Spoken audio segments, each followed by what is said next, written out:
Daun sop atau daun seledrinya gede banget. Nah, ini guys. Daun sop ini sangat dicari pada saat kita mau membuat sop. Biasanya kalau ada perayaan hari-hari besar, kemudian acara-acara tertentu ya, kawinan, tasmiyah, apa ini, sop atau soto ya biasanya jadi menu utama kalau di kami di sini sih. Tidak tahu di daerah kalian apa yuk.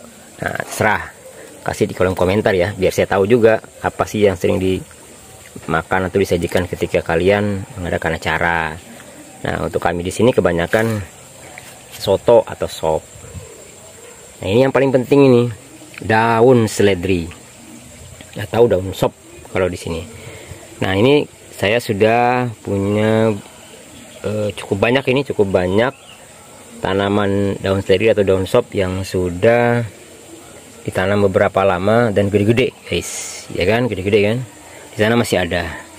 Nah, ini saya gunakan bekas botol minyak 5 liter yang saya bagi dua seperti ini. Nah, ini sekarang saya mau memindahkan nih guys. Ini kan ada nih, lihat nih tanamannya nih, ada yang apa? Ada yang nah gini, dua gini kan harus dijadikan atau dipisah ya, supaya bisa dibanyakin lagi, diperbanyak lah istilahnya. Ini memperbanyak menggunakan pohon yang ada.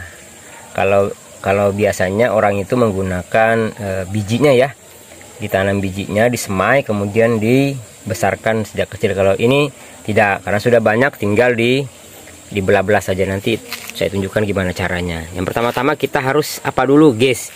Siapkan tanahnya nih. Ini tanahnya, tanah yang gembur ya guys ya. Ini tanah ini sudah aku buat sendiri, tanah kompos. Ini sudah 2 bulanan nggak salah, sebenarnya belum terlalu matang, seharusnya sampai 3 bulan baru dia warnanya hitam biasanya. 3 bulan, ini baru 2 bulan, agak lambat sepertinya. Mungkin sirkulasi udaranya tidak bagus atau kotorannya kurang kali ya, kotoran hewannya kurang. Biasanya sih harus ada kotoran hewannya. Ini saya kurang sedikit sekali, agak sulit mencarinya. Sebenarnya sih bisa aja dicari, tapi agak males. Oke guys, pertama-tama siapkan dulu ini ya. Ini tempatnya sudah siap. Ini masih ada kan mereknya tuh. Tidak endorse ya, tapi ini mereknya. Nah, ini kita bagi 2 saja. Kemudian ada berapa? 1, 2, 3, 4, 5, 6 ya. Ada 6 media tanamnya. Media tanamnya atau potnya lah ya. Media tanamnya itu berarti tanahnya ya. Nah, tanahnya yang tadi tuh, ini. Oke. Pertama-tama kita harus bolongkan dulu bagian ini ya. Kita bolong bagian bawahnya ini. Potnya ini dibolongi dulu supaya untuk keluarnya airnya nanti. Oke guys, kita bolong menggunakan pembolong elektrik. Mana tadi ya? Nah, ini dia ya. Ini solder ya. Biasanya dipakai untuk menghubungkan apa atau memperbaiki alat elektronik ya, tapi ini aku pakai buat membolongin karena panasnya menetap dan enak. Oke ya, kita tunggu panas mungkin sekitar 5 menit ya, nanti dia berasap, baru kita bolongi semua pot tanamannya atau tempat untuk media tanamnya nanti. Nah, sudah berasap ya, tuh ada asapnya sudah. Sekarang kita tinggal bolongi saja, sembarang sih, beberapa banyak lubangnya terserah saja. Lebih banyak ini lebih bagus ya, cepatnya. Cuman cepet ini sih, kalau terlalu banyak cepet banget. Biasanya sih nggak terlalu banyak ya, secukupnya aja. Nah, ini bolongi semuanya sampai semuanya ini bolong ya, baru kita nanti bisa taruh tanahnya, media tanamnya ya. Ya, sudah semua ya, sudah bolong semua bagian belakangnya. Kemudian kita mulai memasukkan tanahnya ya, atau media tanamnya.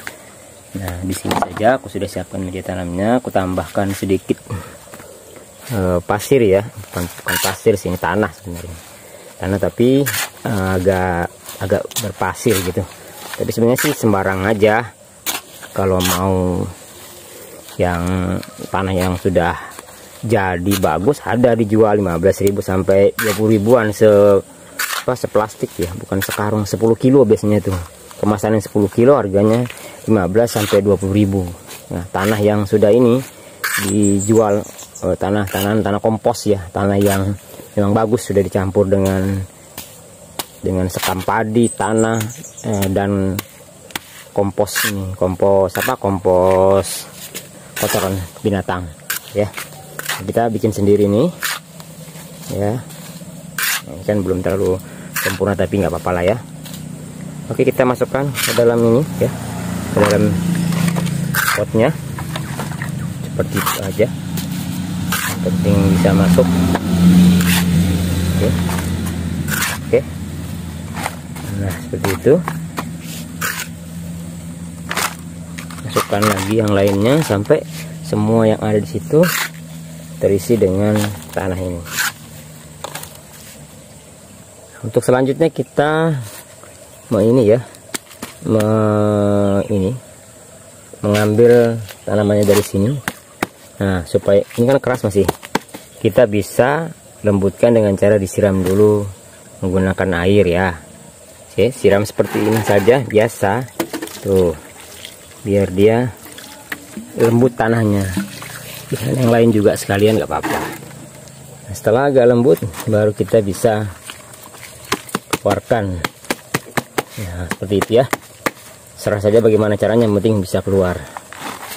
Oke, setelah ini, nah sudah kan, ini kosong lagi, kita bisa isi dengan media tanam yang baru. Lihat bahwa banyak sekali anunya, apa namanya ini, akarnya sudah.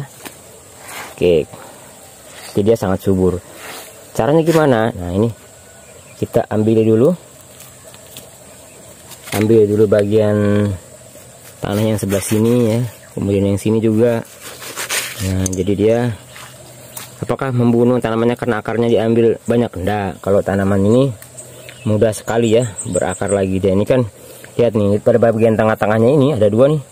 Nah, dibagi aja langsung seperti ini tuh, ini kan dibagi dua langsung seperti ini, baru ya ini pakai gergaji besi saya. Nah, seperti ini tuh ya kan, udah jadi dua. Nah, kita sudah punya dua tanaman seledri. Selanjutnya kita masukkan saja ke media tanamnya ini yang sudah siap tadi. Nah, seperti ini kan, tinggal masukkan saja seperti ini tuh. Oke, setelah itu agak tekan-tekan saja seperti ini ya, baru masukkan tanahnya. Nah, tanah yang tadi boleh ya, kemudian menggunakan tanah yang baru juga bisa seperti ini. Nah, yang penting karena ini media tanamnya potnya kecil, nggak besar ya, kita banyakin saja tanahnya, nggak apa-apa, penuh saja nggak apa-apa. Nah, penting akarnya ini ketutup ya, akar yang ini ketutup seperti ini. Oke, gampang guys ya. Nah, sudah siap, tinggal kita siram dan letakkan di tempat yang kita inginkan. Saran saya di bawah matahari langsung ya. Nah, kenapa? Karena daun sop atau daun seledri ini butuh air dan sinar matahari yang banyak ya. Di sini sudah siap satu tanamannya. Di sini semuanya banyak nih. Nah, ya. Oke. Nah, bagi kamu yang misalnya mau dari bijinya, gampang. Tinggal bikin tempatnya, lalu ambil saja biji daun seledri. Sebentar saya ambilkan biji daun seledri ya, seperti apa bentuknya ya. Nah, aku punya yang ini guys. Nah, ini pakai yang ini biasanya, Amigo ya, cap warna merah. Nanti bisa searching aja, bisa besar batangnya. Ini daun seledri, daun sop lah kita ya. Oke guys ya, ini yang lain-lainnya silahkan diisi semua sampai yang lain juga membaginya. Kalau yang mau dari bijinya, bisa dari bijinya. Ini kebukakan bijinya. Tuh, bijinya kecil-kecil ya, seperti ini. Nanti rencana juga saya mau tanam menggunakan bijinya ini bijinya. Kelihatan ya. Kecil sekali. Oke. Semoga kalian kalau punya waktu luang bisa nanam-nanam. Cari aja tanaman yang bisa dimakan ya kalau bisa. Ya, boleh-boleh sih kalau tanam tanaman yang yang lain. Sih kalau mau tanam-tanam bunga, kembang-kembang gitu ya yang indah-indah nggak apa-apa. Tapi saran saya banyakin yang bisa dimanfaatkan langsung ya, karena kalau bunga atau kembang itu ya penikmatnya tertentu. Tapi kalau kita tanam lombok, tomat, daun sop, macam-macam ya yang kebutuhan di dapur lah. Jadi kita bisa menghemat paling tidak, terus hobinya tersalur ya bisa langsung dimanfaatkan gitu kan. Tapi ya itu kan kembali ke masing-masing orang, nggak semua orang punya pemikiran yang sama. Oke guys, selamat berkebun.